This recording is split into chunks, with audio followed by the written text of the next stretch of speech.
వెతలు తీరును కృపలు దొరుకును సాటి లేనిది యేసుని నామం యేసునామమే మధురం మదిలో తలచిన ధన్యం యేసునామమే మధురం.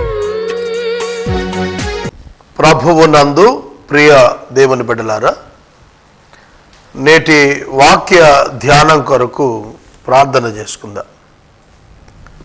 దయచేసి నేటి వాక్య ధ్యానం నిమిత్తము సహకారం ఇచ్చిన కుటుంబము అంబేద్కర్ కాలనీ దుగ్గిరాల నివాసితులు ఓకూరి జోసెఫ్ కిషోర్.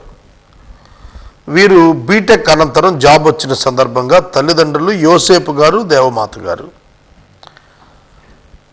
పోలుమెట్ల ఎమీలమ్మ అమ్మమ్మ గారు మరియు కుటుంబ సభ్యులు సహకరిస్తున్నారు. ఓకూరి జోసెఫ్ కిషోర్ గారికి ప్రత్యేక ఆశీర్వాదము కలుగునట్లు ప్రార్థన చేస్తాను. దేవమాత గారు, యోసేపు గారు, ఎమీలమ్మ గారికి ధన్యవాదాలు. ప్రార్థన. మమ్మల్ని మిక్కిలిగా ప్రేమిస్తున్న తండ్రి, మీకు వందనాలు, స్తోత్రాలు. జోసెఫ్ గారికి మీరు ఇచ్చిన ఉద్యోగముకై వందనాలు. బిడ్డను దీవించండి. దేవమాత గారు, యోసేపు గారు, ఎమ్మెల్యేమ్మ గారు ఆశీర్వదించబడినట్లు కృప చేయండి. ఎపిసోడ్ సహకారులు అనుదినము మీరు పంపి ఈ పరిచర్యకు నీరు కట్టి ఫలింపు చేయండి ప్రభు. యేసుక్రీస్తునందు నా ప్రయాస వ్యర్థం కాదని నా పాపాన్ని క్షమించి రుజువు చేయమని అడుగుతున్నాను ప్రభు. నీ దేన సేవకుణ్ణి, నీవు తప్ప దిక్కు లేదని యెహోషాపాతు వలె అర్థిస్తున్నాను. కృప చేయండి. వాక్యం చేత మా ప్రేక్షకులను హెచ్చరిక చేయండి, ఆదరించండి, ఓదార్చండి, బలపరచండి. యేసు దివ్య నామమును అడుగుచున్నాం తండ్రి, ఆమేన్. ప్రియమైన దేవుని బిడ్డలారా, యోహాను శుభవార్త 15వ అధ్యాయం 17వ వచనం. యోహాను సువార్త 15వ అధ్యాయం 17వ వచనం. మీరు ఒకనిని ఒకడు ప్రేమింపవలెనని ఈ సంగతులను మీకు ఆజ్ఞాపిస్తున్నాను. మీరు ఒకనికి ఒకడు ప్రేమింపాలి. ఈ సంగతులు మీకు ఆజ్ఞాపిస్తున్నాను, అదే కారణం. These things I command you so that you will love one another. These things I command you so that you will love one another.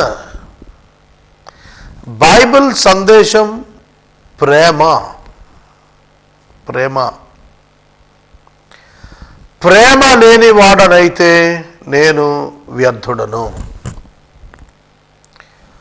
ఒక మాట తెలుసునా ప్రియమైన దేవుని బిడ్డలారా, దేవుడు లోకమును ఎంతో ప్రేమించెను. దేవుడు లోకమును అనగా మనుషులను ఎంతో ప్రేమించెను. దేవుడు లోకమును ఎంతో ప్రేమించెను అన్న చోట, లోకమును అన్న చోట మనుషులను అనర్థాన్న పాపులను అని వ్రాసుకోవాలి. God so loved the sinners. దేవుడు లోకమును ఎంతో ప్రేమించెను కాగా ఆయన తన అద్వితీయ కుమారునిగా పుట్టినవాని యందు నశింపక, విశ్వసించిన వాడు నశింపక నిత్య జీవము పొందునట్లు ఆయనను అనుగ్రహించెను. ఆ వచనంలో రిలేటెడ్ విత్ ద సాల్వేషన్ వ్రాసి ఉంది. ఎందుకొరకు ఆ మాట రాస్తున్నాడు? ప్రేమించాడు. పాపులను ప్రేమించి పాపులు నశింపక నిత్య జీవము పొందినట్లు ప్రేమ చేత తన కుమారుని పంపాడు. 1 John 4:10. 1 John 4:10. యోహాను మొదటి పత్రిక 4:10. దేవుడు ప్రేమించాడు, అందుకే మనలను ప్రేమించమని ఆజ్ఞ ఇచ్చాడు. దేవుడు ప్రేమించాడు, మనలను ప్రేమించమని ఆజ్ఞ ఇచ్చాడు. గుర్తుపెట్టుకోండి. దేవుడు ప్రేమించకుండా మనలను ప్రేమించమంటే అర్థం ఉండేది కాదు. దేవుడు ప్రేమించాడు. ఎలా ప్రేమించాడు చెబుతాను, వినండి. ఆదాము పాపం చేశాడు, దేవుడు ఆదామును ప్రేమించాడు. ఆదాము దేవునికి వ్యతిరేకంగా పాపం చేశాడు, దేవుని మాటను త్రోసేశాడు, దేవుని పట్ల అవిశ్వాసం ఉంచాడు. కానీ దేవుడు ఆదామును ప్రేమించాడు. ఆదాము దేవుని చూచి పారిపోతున్నాడు, కానీ దేవుడు ఆదాము దగ్గరకు పరిగెత్తుకొస్తున్నాడు. Why? Because he is God. ఎందుకంటే ఆయన దేవుడు, ఆయన ప్రేమామయుడు. దేవుడు ప్రేమామయుడు, విశ్వాసి కూడా ప్రేమామయుడుగా ఉండాలి. పరిశుద్ధాత్మని చేత దేవుని ప్రేమ మన హృదయములో కృమ్మరించబడింది.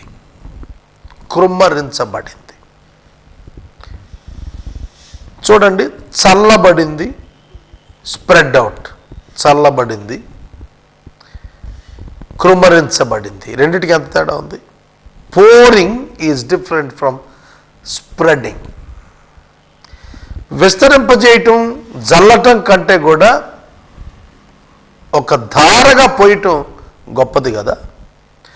దేవుడు పరలోకం నుండి ధారగా దైవ ప్రేమ మన అంతరంగాల్లో పోశాడట. మన అంతరంగంలో పోశాడు ఆయన. ఆ ప్రేమను ఆయన మన అంతరంగంలో పోశాడు. కాబట్టి మనకు ప్రేమించడమే వస్తుంది, మరొకటి రాదు. మనకు ప్రేమించడమే వస్తుంది, మరొకటి రాదు. ఇది మనం గుర్తుపెట్టుకోవాలి. అర్థమైందా? మీరు ఒకరిని ఒకడు ప్రేమించండి అన్నాడు. ఎందుకంటే we have received the love of God and we were forgiven so that we should love others. అర్థమవుతోందా? అవును, మన పాపాలు క్షమించబడ్డాయి, మనం ప్రేమించబడ్డాం, అయోగ్యులం కనుక లోకాన్ని ప్రేమించాలి. మీరు ఒకరిని ఒకడు ప్రేమించుకోవాలి. ఇది ఆజ్ఞ, ఇది ఆజ్ఞ. ఈ సంగతులు మీకు ఎందుకు రాస్తున్నానంటే మీరు ప్రేమ కలిగి ఉండాలి, ప్రేమను ఇచ్చువారిగా ఉండాలి, అందుకే చెబుతున్నాను అన్నాడు. ఈ సంగతులు వ్రాయటానికే కారణం ఏంటంటే ప్రేమ. బైబిల్ వ్రాయటానికే కారణం ప్రేమ. యేసు నరావతారి కావటానికి కారణం ప్రేమ. యేసు పరలోకానికి వెళ్ళటానికి మన మీద ప్రేమ కారణం, మనకు నివాసం సిద్ధపరచటం. మళ్ళా తిరిగి రావటానికి మన మీద ప్రేమ, మనం నివాసం ఉండేట్టు తీసుకెళ్ళటం.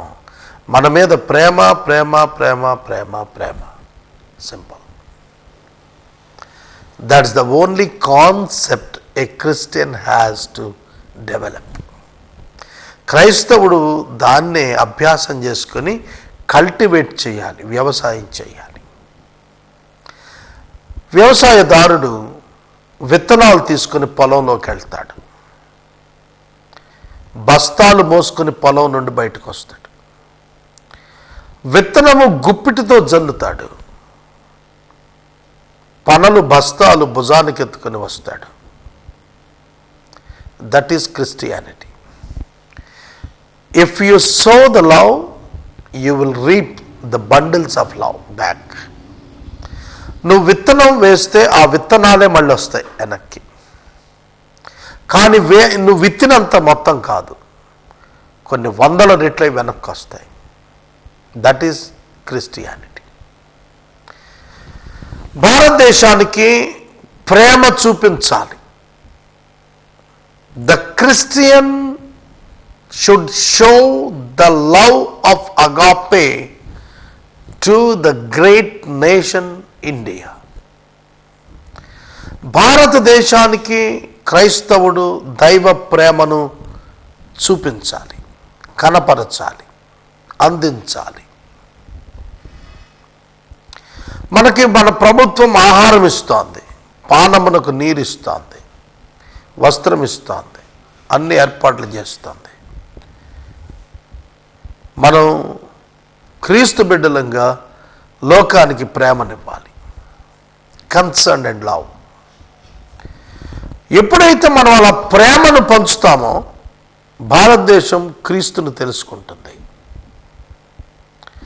భారతదేశం ఆధ్యాత్మికంగా చీకటి ఖండం. బిబ్లికల్గా మనం ఎక్స్ప్లెయిన్ చేస్తే ఈజిప్ట్ లైక్.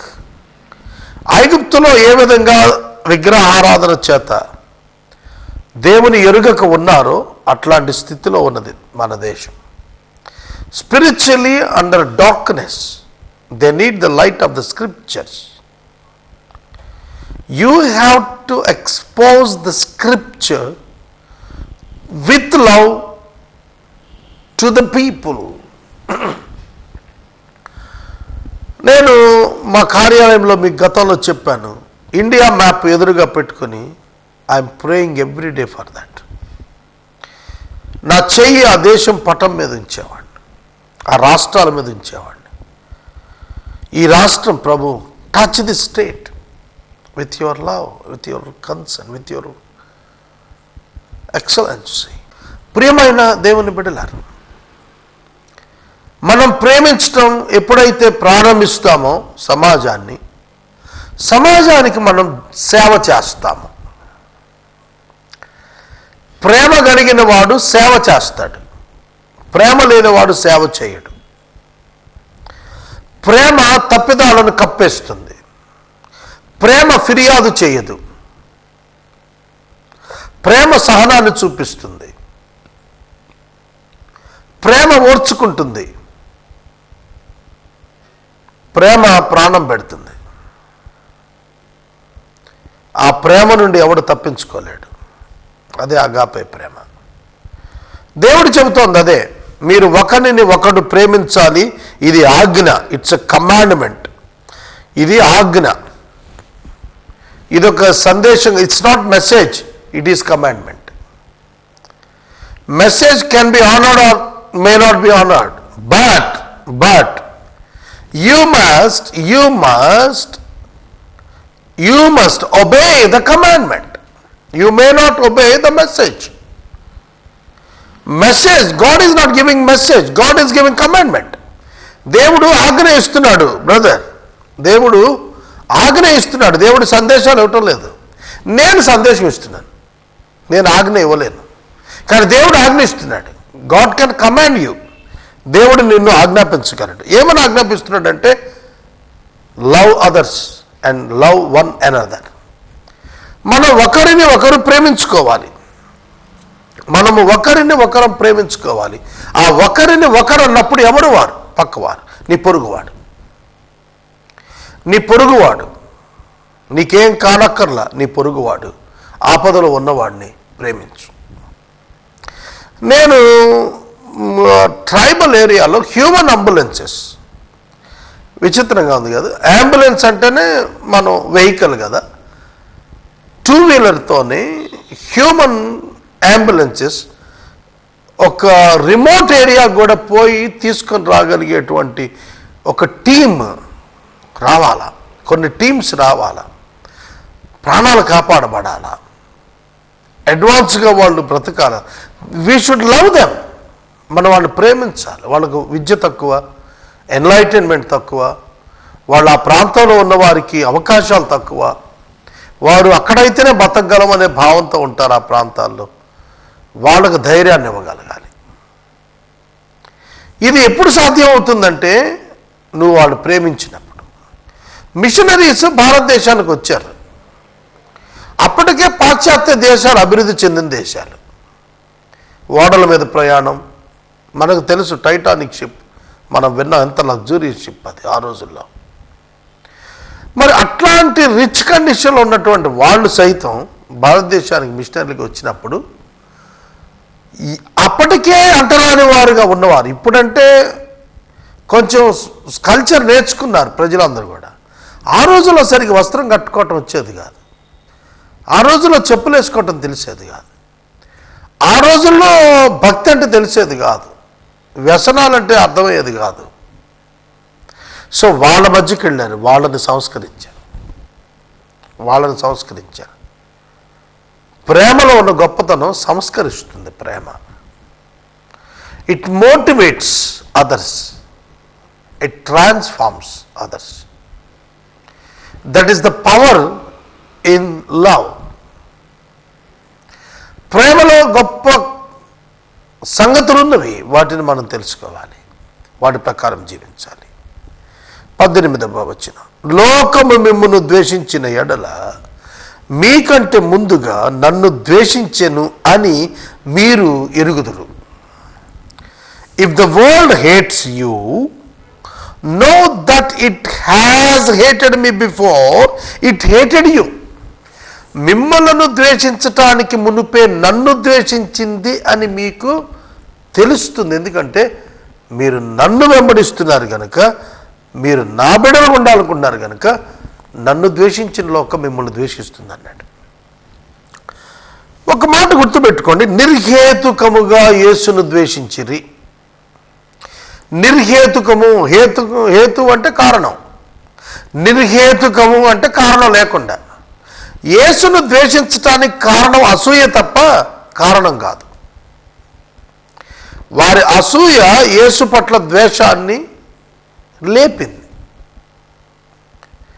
వాళ్ళు ద్వేషించారు. దానికి కారణం యేసు యొక్క లోపం కాదు, యేసు చేసిన గొప్ప కార్యాలు. యేసును నిర్హేతుకంగా, అకారణంగా ద్వేషించారు. రీజన్ లేదు. ఎందుకు తృణీకరించారు ఇజ్రాయేలు ప్రజలు? కారణం ఏంటి? కాంక్రీట్ రీజన్ లేదు, ఎల్యూజన్ తప్ప, భ్రమ తప్ప కారణం లేదు అక్కడ. కానీ ద్వేషించారు. మరి నిన్ను కూడా లోకం ద్వేషిస్తుంది. నేను ఒక మాట చెప్పను, నేను ఒక బంధువుకి ఫోన్ చేశాను, మధ్యాహ్నం మిమ్మల్ని దర్శిస్తున్నాను నేనని. వెంటనే వాళ్ళు నాతో చెప్పారు, డోంట్ కమ్ అన్నారు.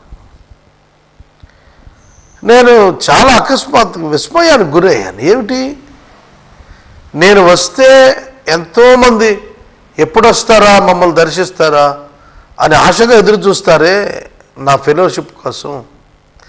ఈయన నా బంధువు అయ్యండి, ఏమిటి రావద్దన్నాడు, ఏమిటి కాజ్ అని చూస్తే ఒక పూట భోజనం. నేను ఒక పూట భోజనం కోసం ఒక ఇంటికి వెళ్ళి కూర్చునే అంతటి అవసరం ఉందా నాకు చెప్పండి? వాడు హృదయంలో ద్వేషించాడు. కారణం ఏమిటంటే నేను సేవకుణ్ణి కాబట్టి ద్వేషించింది ఆ కుటుంబం. అవసరమా ద్వేషించటం? నేను అనేక విధాల ఆశీర్వదించబడిన వ్యక్తిని. ఒక పూట కొరకు ఒకడింటికి వెళ్ళి కూర్చోవలసిన అవసరం దేవుడు నాకు ఇవ్వలేదు. వాళ్ళకి తెలుసు, అది కూడా వాళ్ళు నాకు పెట్టేంత స్థాయిలో కూడా ఏమి లేరు, అది నాకు బాగా తెలుసు. But why they hated me? Because they hated their lord. వాళ్ళు ప్రభువును ద్వేషించారు. వాళ్ళు అనుకుంటున్నారు వాళ్ళు ప్రభువుతో సంబంధం ఉందని, కానీ వారు ప్రభువును ద్వేషించారు. అందుకే వాళ్ళు ద్వేషిస్తున్నాడు. ఇవాళ దైవ సేవకుడిని ఎవడు ద్వేషిస్తున్నాడన్నా అది వాడి మీద కారణం కాదు, వాడు నమ్ముకున్న ప్రభువు మీద. ఇవాళ ఇన్ని సమస్యలు భారతదేశంలో అట్రాసిటీస్ వస్తున్నాయి పాస్టర్స్ మీద, చర్చెస్ మీద అంటే కారణం ఏంటి? వాళ్ళు వ్యక్తిగతం కాదు, వాడు నమ్మిన ప్రభు అంటే గిట్టక. కనుక మీరు చూడండి, హిందూ టాప్ లీడర్స్ ఈ మధ్యకాలంలో మాట్లాడుతున్నప్పుడు they hate Jesus. Why? Because he told that he is the only way. అక్కడే అలా కడుపు పండుతాం. యూదులకు కూడా కడుపు పండింది అక్కడే. యేసుక్రీస్తు తానొక్కడే దేవుణ్ణి అని చెబుతాడా? తానొక్కడే మార్గం అని చెబుతాడా? మరి మిగతా వాళ్ళందరినీ ఎందుకు కొట్టేస్తాడు? కాబట్టి ఇష్టం లేదు. అర్థమవుతుందా? వాక్యము ఏమని చెబుతుంది? లోకము మీకంటే ముందు నన్ను ద్వేషించిందని మీరు ఎరుగుదురు, కాబట్టి మిమ్మల్ని కూడా ద్వేషిస్తుంది, మిమ్మల్ని ఏం సన్మానించదు. ఒకవేళ లోకం మిమ్మల్ని సన్మానిస్తుందంటే నువ్వు రాజీ పడ్డావని అర్థం. వాళ్ళు ఆత్మీయంగా మారారని కాదు అర్థం. నిన్ను సన్మానిస్తోంది లోకం అంటే నువ్వు రాజీ పడ్డావుతో బాబు, నువ్వు వాళ్ళతో కలిసిపోయావు, అందుకే ఆ సన్మానం. లేకపోతే లేదు. గుర్తుపెట్టుకో. మీరు లోక సంబంధులైన ఎడల లోకము తన వారిని స్నేహించును, అయితే మీరు లోక సంబంధులు కారు, అందుచేత లోకం మిమ్మల్ని ద్వేషించును. మీరు లోక సంబంధులు కారు కాబట్టి లోకం మిమ్మల్ని ద్వేషిస్తుంది. మీరు లోక సంబంధులైతే లోకము ప్రేమిస్తుంది కనుక మిమ్మల్ని ప్రేమిస్తుంది. లోక సంబంధులు లోక సంబంధులను ప్రేమిస్తారు, దేవుని పిల్లలను ద్వేషిస్తారు. ఇది ఇక్కడ చెబుతున్నాడు. లోక సంబంధులు మీరు కాదు, అందుకే మిమ్మల్ని లోకం ద్వేషించింది. మీ గోల్ ఏంటి చెప్పండి? What is your goal? My goal is the goal of Abraham. Abraham యొక్క గురి నా గురి ఒకటే, ఇటర్నల్ ఇన్హెరిటెన్స్. ఇటర్నల్ ఇన్హెరిటెన్స్, పరలోక సంబంధమైన స్వాస్థ్యం నా గమ్యం. కనుక నాకు భూలోక సంబంధమైన స్వాస్థ్యం మీద ఆసక్తి లేదు. భూలోక సంబంధమైనటువంటి గౌరవ ప్రతిష్టల మీద ఆసక్తి లేదు. భూలోక సంబంధమైన ఆస్తిపాస్తుల మీద ఆసక్తి లేదు. ధనాపేక్ష మీద ఆసక్తి లేదు. దేవుని యొక్క వాక్యం ఏం చెబుతుంది? మీరు లోక సంబంధులు కారు. Yes, we are not of this world. We didn't belongs to this world. మనం ఈ లోకానికి చెందిన వాళ్ళం కాదు, మన పరలోకం, ప్రభు లోకం. మనం ప్రభువుతో కూడా ఉంటాం. కాబట్టి లోకం ద్వేషిస్తుంది. మన పౌరసత్వం పరలోకంలో ఉంది. ఇటర్నల్ ఇన్హెరిటెన్స్ అక్కడుంది, మనకు ఇక్కడేం లేదు. ఇది యాత్రిక జీవితం. యాత్రికులం, పరదేశులం. ఇంతలో కనపడతాం, అంతలో ఆవిరైపోతాం. ఇంతలో కనబడి అంతలో ఆవిరైపోతాం. గత సంవత్సరం సెప్టెంబర్ 17 అమ్మ చనిపోయింది. ఇవాళ మొట్టమొదట ఆవిడ చనిపోయిన కొత్తలో ఇంట్లోకి వెళ్తే ఆవిడ జ్ఞాపకాలు గుర్తొచ్చాయి. ఇప్పుడు రొటీన్ అయిపోయింది, మాకు మర్చిపోతూ ఉన్నాం. కొన్ని అప్పుడప్పుడు జ్ఞప్తికి తెచ్చుకుంటాను తప్ప ఇంక అదే ఆలాపన లేదు. నేను మనవి చేస్తున్నాను, ఈ లోకము మనలను జ్ఞాపకం చేసుకోదు అసలు. ఎందుకంటే మనం ఈ లోక సంబంధం కాదు. Our inheritance is in heaven. అందుచేత మిమ్మల్ని లోకం ద్వేషిస్తుంది. లోకం మిమ్మల్ని ద్వేషిస్తుంది. The world hates you. English చదువుతారు. If the world hates you, know that it has hated me before it hated you. If you were of the world would love you as its own. నువ్వు గనక లోక సంబంధం అయితే దాని సంబంధమని నిన్ను ప్రేమిస్తుంది. లోకము లోక సంబంధమని నిన్ను ప్రేమిస్తుంది. చూడండి, ఒకసారి చెబుతాను. ఏదైనా ఒక పెద్ద పెళ్ళికి వెళ్ళాం అనుకోండి, అందరం మంచి పెళ్ళికి వెళ్ళాం, ఒక ఉన్నతమైన వ్యక్తి ఇంట్లో పెళ్ళికి వెళ్ళాం అనుకోండి. లోక సంబంధి వస్త్రానికి విలువిస్తాడు. లోక సంబంధి కానివాడు వస్త్రానికి విలువ ఇవ్వడు. లోక సంబంధి ఆహారానికి విలువిస్తాడు. లోక సంబంధి కానివాడు ఆహారానికి విలువ ఇవ్వడు. లోక సంబంధి ధనానికి, సంపదకు విలువిస్తాడు, మనిషికి విలువ ఇవ్వడు. దేవుని సంబంధి డబ్బుకు విలువ ఇవ్వడు. కనుక మనల్ని లోకం అర్థం చేసుకోక ద్వేషిస్తుంది. వెర్రోళ్ళలో ఉన్నాడు ఏమిటా అని. నన్ను ఒక స్ట్రైట్ క్వశ్చన్ అడిగారు ఒకళ్ళు. సేవకు వచ్చింతకాలం ఏం సంపాదించాను? పలానాయన ఇది సంపాదించాడు, పలానా అది సంపాదించాడు, పలానాయన ఇలా సంపాదించాడు. వాట్ యూ హ్యావ్ ఎర్న్డ్ అని అడిగాడు. నథింగ్ అని చెప్పాను. అప్పుడు ఆయన ఏమన్నాడు తెలుసా? ఒక 100 మంది మీద కాన్సన్ట్రేట్ చేయి బాబు, ఒక 50 మంది ఎంప్లాయీస్ని పిలుచుకో, దశం భాగాలు వస్తాయి, డబ్బులు వస్తాయని చెప్పాడు. I told that old man, ఆ ముసలాడికి చెప్పాను నేను, ఇంకెప్పుడు ఇట్టట్టు కబుర్లు చెప్పొద్దు నాకు, ఎండ్రమ్మని చెప్పాను. నిన్నెవడు బాగు చేయలేడు అనుకుంటూ పోయాడు. వాళ్ళిద్దరు చచ్చిపోయారు. వాళ్ళిద్దరు ఇప్పుడు లేరు. వాళ్ళు ఉంటే అర్థమయ్యేది మినిస్ట్రీ అంటే ఏమిటో, దీవెన అంటే ఏమిటో. డబ్బు ఉండటం దీవెన అనుకునే భ్రమలో ఉన్నారు వాళ్ళ లోకంలో. అది కరెక్ట్ కాదు, అది కరెక్ట్ కాదు. లోకం లోకస్తులను ప్రేమించుకుంటుంది, ప్రభు బిడ్డలను ద్వేషిస్తుంది. ఇది ఇందులో మనకు సందేశం. రేపటి దినం 20వ వచనం నేను జ్ఞాపకం చేస్తాను.